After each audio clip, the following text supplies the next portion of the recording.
Item ಯಾವುದೇ ಇರಲಿ try ಮಾಡಿ ಆಚಿ ಚಿಕನ್ ಮಸಾಲಾ.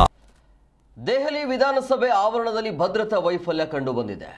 ದೆಹಲಿ ವಿಧಾನಸಭೆ ಆವರಣ ಪ್ರವೇಶವನ್ನು ಮಾಡಿರುವಂಥದ್ದು ಅಪರಿಚಿತ ಕಾರು.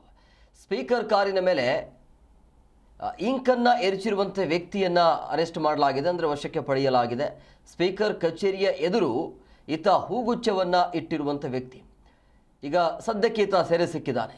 ಗೇಟ್ ನಂಬರ್ 2 ಒಳಗೆ ನುಗ್ಗುವಂಥ ಪ್ರಯತ್ನ ಆಗತ್ತೆ. ಕಾರ್ ಮುಖಾಂತರ ಟಾಟಾ ಸಿಯಾರ ಕಾರನ್ನು ತೆಗೆದುಕೊಂಡು ಬಂದಿರ್ತಾರೆ.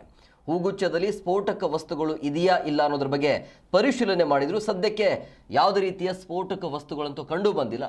ಬಟ್ ಈ ವ್ಯಕ್ತಿಯ ಇಂಟೆನ್ಷನ್ ಏನಿತ್ತು, ಯಾಕೆ ಒಳಗಡೆ ಪ್ರವೇಶ ಮಾಡಿದರು, ಅಷ್ಟೆಲ್ಲ ಭದ್ರತೆ ಇದ್ದರೂ ಕೂಡ ಈತನಿಗೆ ಹೇಗೆ ಬಿಟ್ಟರು, ಹೇಗೆ ಒಳಗಡೆ ಪ್ರವೇಶ ಮಾಡ್ದ ಅನ್ನುವಂಥ ನಾನಾ ಪ್ರಶ್ನೆಗಳಂತೂ ಇದ್ದಾವೆ.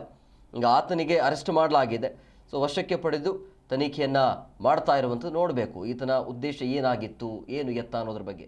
ಆತ ತಂದಿರುವಂಥ ಬ್ಯಾಗ್ನಲ್ಲಿ ಸದ್ಯಕ್ಕಂತೂ ಏನು ಸಿಕ್ಕಿಲ್ಲ, ಇಂಕ್ ಇದೆ ಅಂತ ಹೇಳಲಾಗ್ತಾ ಇದೆ. ಸೊ ಹಂಗಾಗಿ ಯಾಕೆ ಏನು ಎತ್ತ ಅನ್ನೋದ್ರ ಬಗ್ಗೆ ಈಗ ತನಿಖೆ ಆಗಬೇಕಾಗತ್ತೆ.